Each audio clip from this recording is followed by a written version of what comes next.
दोस्तों, भगवान वामन ने दैत्यों के गुरु शुक्राचार्य जी की एक आंख फोड़ दी थी।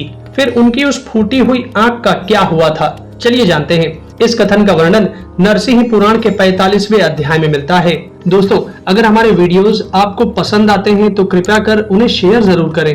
दोस्तों, जब राजा बलि ने अपनी यज्ञशाला में आए हुए भगवान वामन को 3 पग भूमि दान में दे दी थी, तब उन्होंने उनसे अपने हाथ में संकल्प का जल देने के लिए कहा था।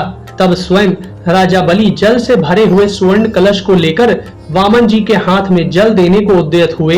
यह देख शुक्राचार्य जी ने अपने योग बल से कलश में घुसकर गिरती हुई जल धारा को रोक दिया था। इस पर वामन जी ने क्रुद्ध होकर पवित्र कुश के अग्रभाग से कलश के छेद में जल निकलने के मार्ग पर स्थित हुए शुक्राचार्य जी की एक आंख छेद डाली थी। एक आंख छेद जाने पर शुक्राचार्य जी उसमें से निकल भागे थे।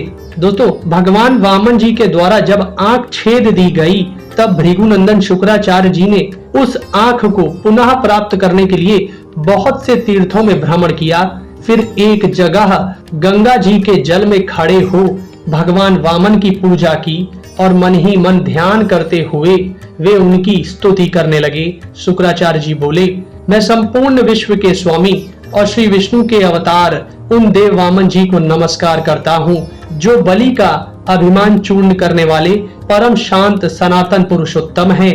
भक्त जन जिनका सदा अर्चन करते हैं तथा जो भक्तों के प्रेमी हैं, जो प्रसन्न होने पर अपने भक्तों को दुर्लभ वस्तु भी प्रदान करते हैं, उन सर्व साक्षी सनातन विष्णु भगवान को मैं प्रणाम करता हूँ।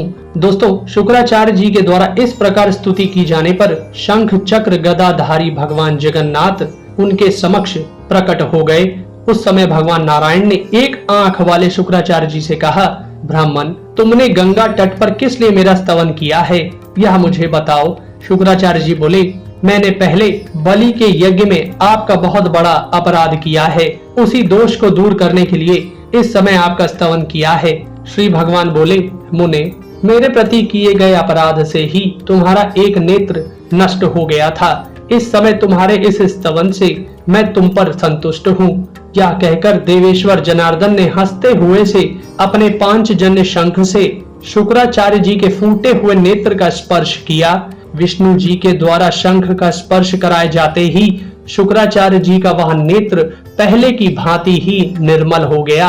इस प्रकार शुक्राचार्य जी को नेत्र देकर और उनसे पूजित होकर भगवान तुरंत अंतर्धान हो गए और शुक्राचार्य जी भी अपने आश्रम को चले गए। इस प्रकार पूर्व काल में महात्मा शुक्राचार्य जी ने देवेश्वर भगवान विष्णु की कृपा से अपना नेत्र प्राप्त कर लिया था।